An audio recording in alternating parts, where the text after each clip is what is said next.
Hello and welcome to the Power BI August 2020 update. In this video, we'll explore what's new this month and see some demos of the highlights. We have some exciting new updates for you in the reporting section. The first update is that for personalized visuals, which is in preview, you can now use perspectives to choose a subset of that model that provides a more focused view. This can be helpful if you have a large data model and you want to scope the personalized visuals experience to a more manageable subset of fields. Sujatha will show us a demo of this feature. Back in April, we released a new public preview feature called Personalized Visuals. This feature allowed your end users to be able to personalize or customize visuals to really meet their needs. So let's say here, for example, instead of seeing EU sales by platform, I actually want to see it by publisher.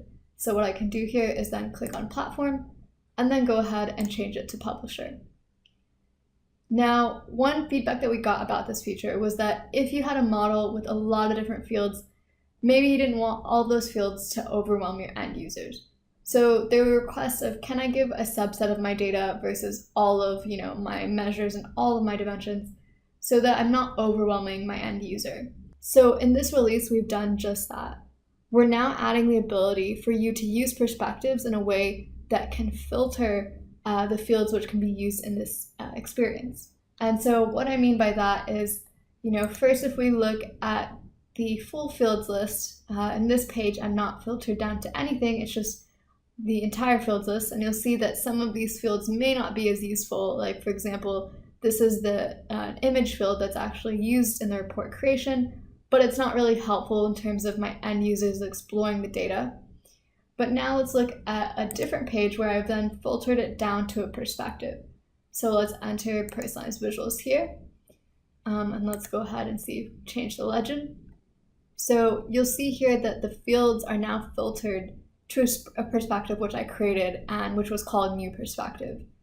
And this makes it a lot more manageable for my end users, because now I only have a select few measures and a select few dimensions for my end users to work with. So they're not necessarily overwhelmed by all of the different field options that are in the model, but rather I'm just customizing the experience so that they're seeing the measures that are easily understood by them and the dimensions that are easily understood and that are actually going to be used in terms of the things that they want to go and explore.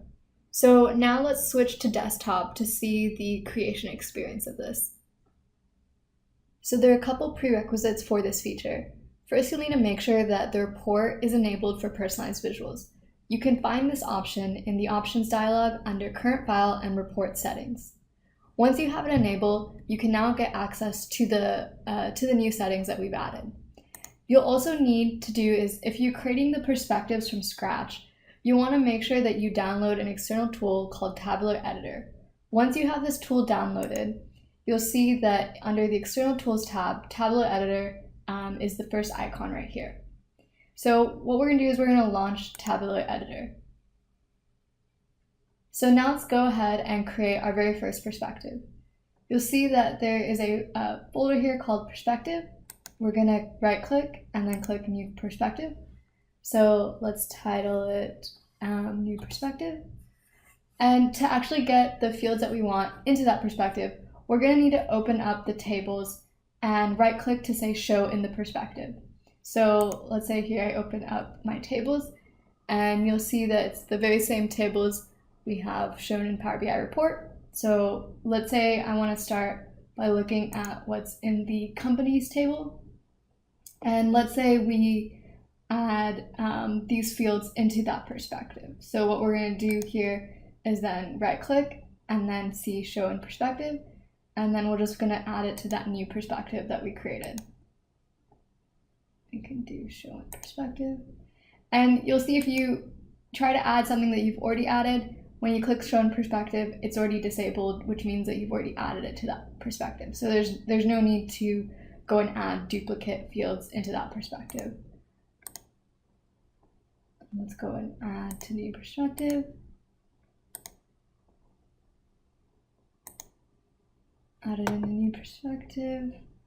So we've added all of those fields. And then in this table, I have a lot more measures here that I actually don't want to necessarily expose to my user, just because it's not going to be helpful in terms of their exploration. So like, for example, the image field here, it's mainly used in my report creation, but it's not going to be useful when they're actually going and exploring the data. So I'm just going to go ahead and select fields I think are actually going to be helpful, either dimensions or measures that are going to be helpful. So let's click Show in Perspective. And then we can go ahead and put some of these measures I think that would be helpful. So let's add global sales,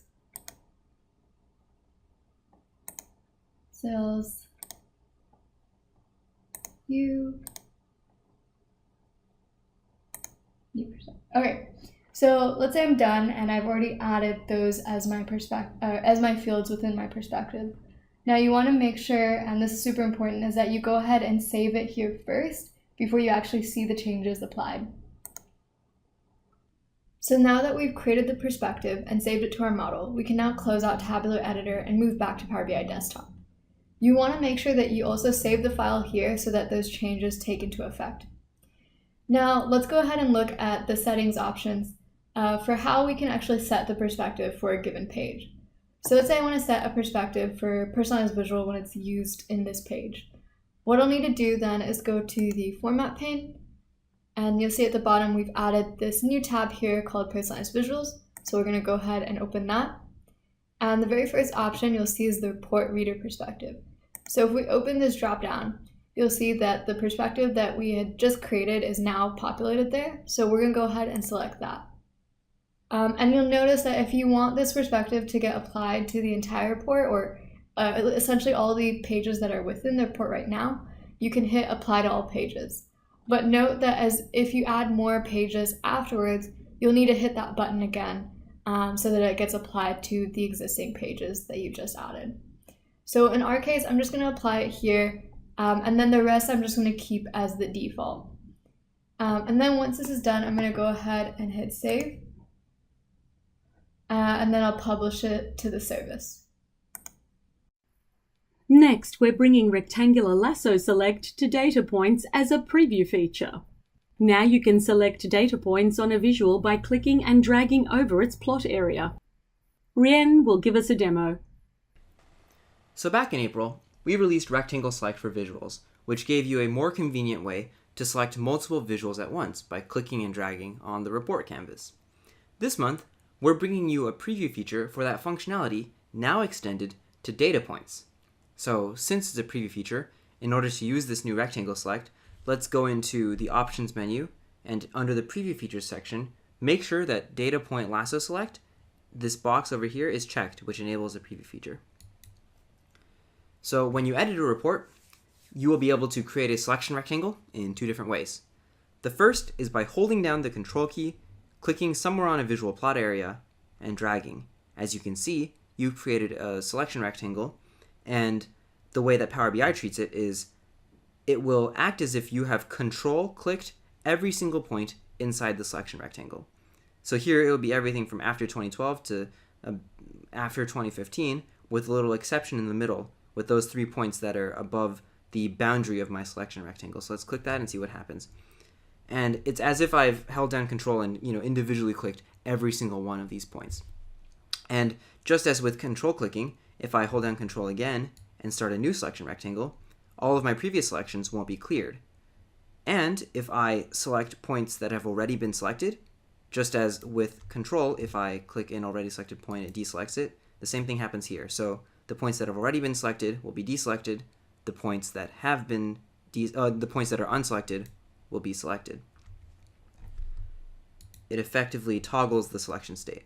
And then we can click out of the plot area to clear the selection. That's the first way to do it. The second way to use the selection rectangle is with shift click drag.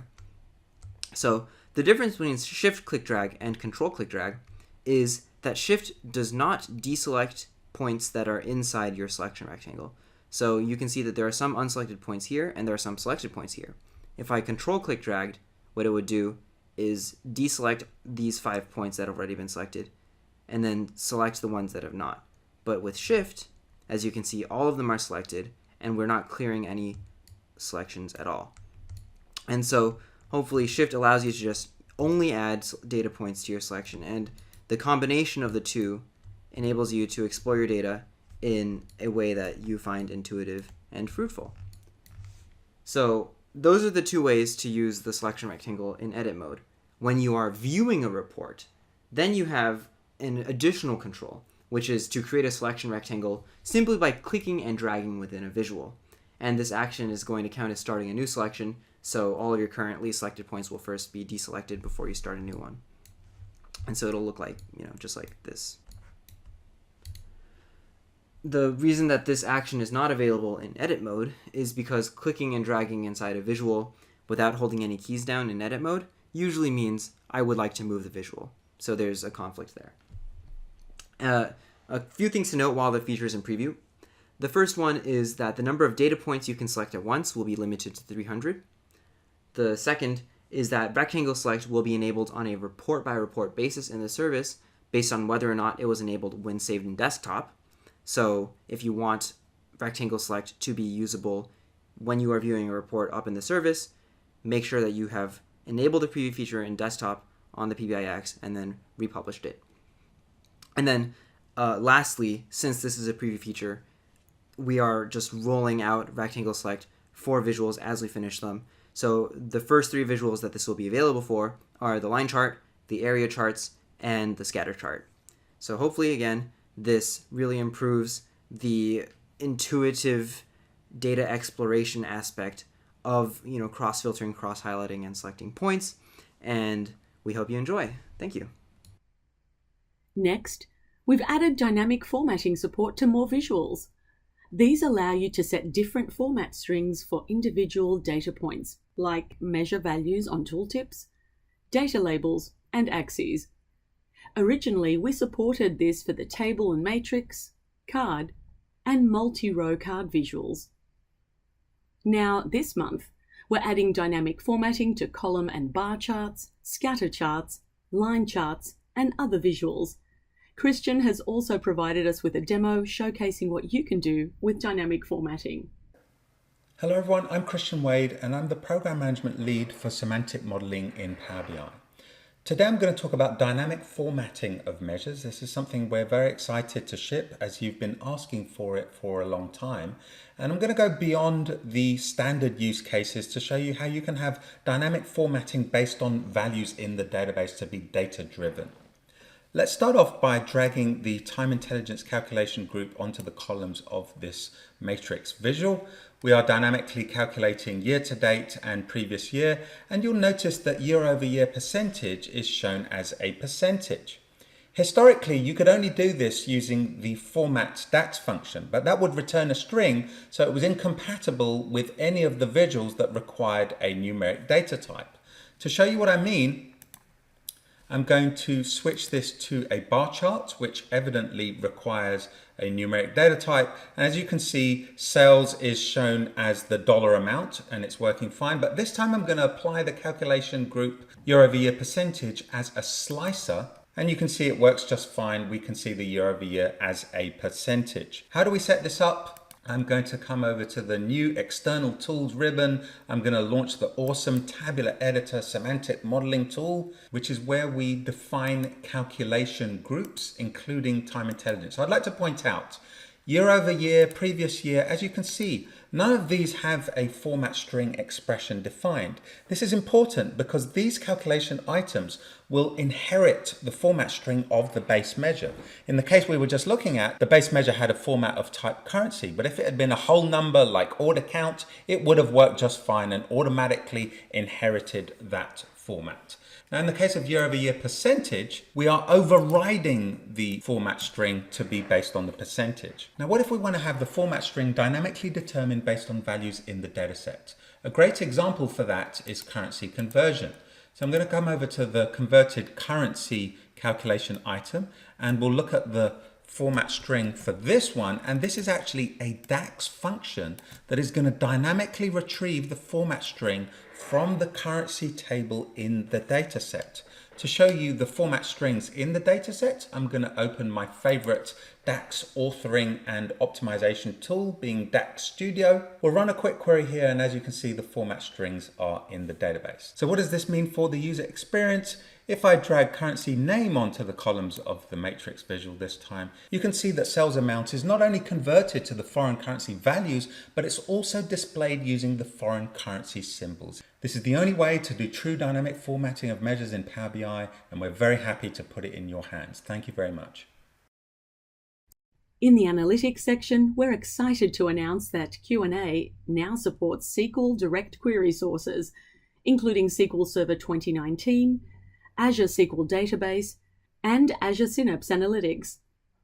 If you're using Direct Query mode for Q&A, you may also notice a Submit button is now available when typing your question. This is to prevent overloading the Direct Query source with unnecessary queries as the user types. We have a variety of updates for you in the Visualization section. First, XViz has released a new Power BI certified version of their linear gauge chart with a new progress bar formatting option.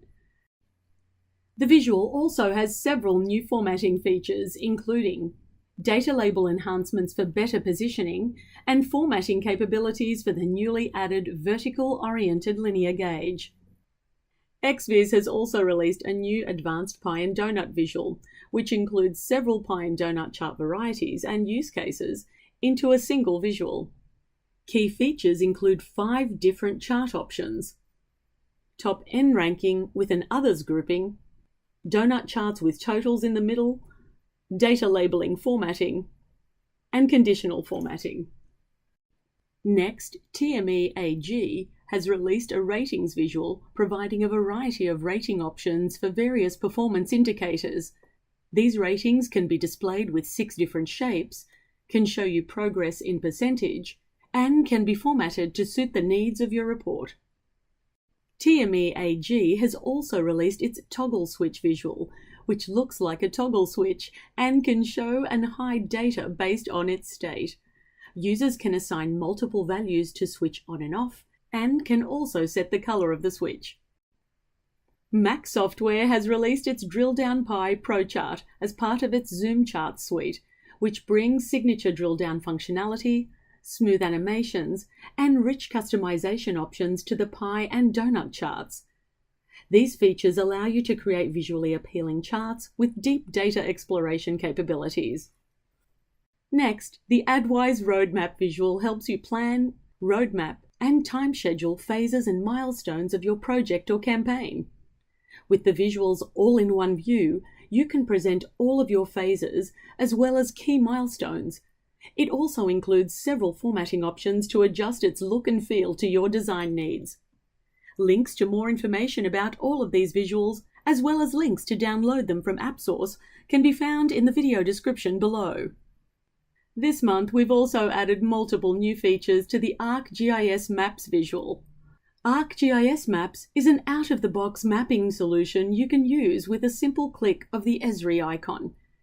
Now you'll find a new login screen if you want to sign into your ArcGIS account for additional features, a brand new interface allowing you to access all of your analysis tools in one place, new formatting options and toggles to give you more flexibility with presentation, an improved smart mapping functionality, and an improved GeoSearch feature. We're also happy to announce that we're extending admin capabilities for Appsource Visuals. Now, Appsource Visuals can be managed through the organizational store in the admin portal. Reneen will show us a demo of this feature. So far, Power BI admins were able to manage only private visuals files through the Organizational Visuals page. If you have an admin account, you can go to the admin portal, Organizational Visuals page. Those visuals can be accessed by the entire organization through the My Organization tab.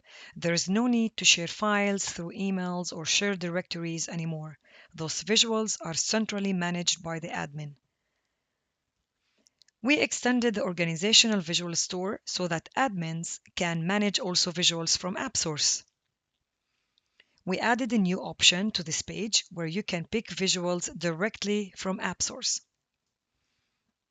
You can pick all visuals that you want to manage, and the visuals will be listed as you see in this page. This way, you build your own gallery. Appsource Visuals will retain certification and will continue to be updated automatically when a new version is available in Appsource. Now, you can make any of these visuals accessible directly from the visualization pane so that they will live side by side next to default visuals. For example, if you have some popular visuals or visuals that you purchase for the entire company, you can make them accessible and show up as out-of-the-box visuals. Let me show you.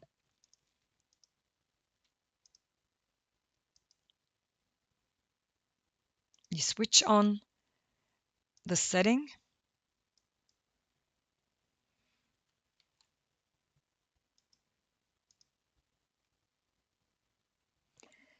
As you see, those visuals appear as out-of-the-box visuals. The rest of the organizational visuals can be accessed under the My Organization tab. Based on policy, preferences, or compliance inside your organization, you can decide whether to disable the Appsource gallery, enable it, which is the default, or enable only Power BI certified visuals. Whatever the policy is, that won't affect the My Organizational visuals, which are managed by Power BI admins. We also have a new addition to our Power BI templates on Appsource. Template apps allow you to save time by connecting your own data to a pre-built report that you can personalize and share. New this month is the Agile CRM Analytics for Dynamics 365 app.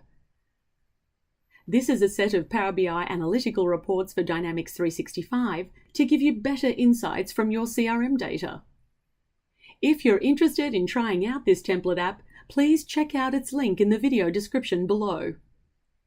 Next, in the data preparation section, we're pleased to announce that the text or CSV by example feature in Power Query is now available for public preview. To start using the feature, you should enable Import Text Using Examples in the Preview Features page of the Options dialog.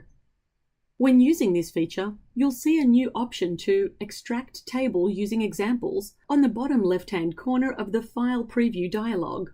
Upon clicking the button, you'll be taken into the Extract Table Using Examples experience, allowing you to specify sample output values for the data you'd like to extract from your text or CSV file. After you construct the table, you can click Load or Transform to complete the Get data flow.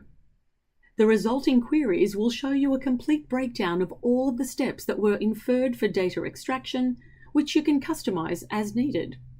Next, in the data connectivity section, we're happy to bring you 3 new data connectors. First is the Cherwell connector, allowing you to bring in data from your instance of Cherwell Service Management 10.0. CSM 10.0 enables real-time collaboration and accelerates incident resolution. Next is the Automation Anywhere connector. Automation Anywhere is a leading robotic process automation platform that enables automation of enterprise business processes. Connecting with Power BI allows you to easily integrate RPA data into your Power BI dashboards from their platform. And finally, the Acteris connector helps you get data from the Acteris integrated platform for data warehouse automation, corporate performance management, and financial planning and analytics for Microsoft Azure, Power BI, and Excel. All 3 of these connectors will soon be available in the other section of the Get Data dialog. And that's all for this month. We hope you enjoy the updates, and please keep sending us feedback on what you'd like to see in upcoming releases. Thanks for watching, and we'll see you again next month.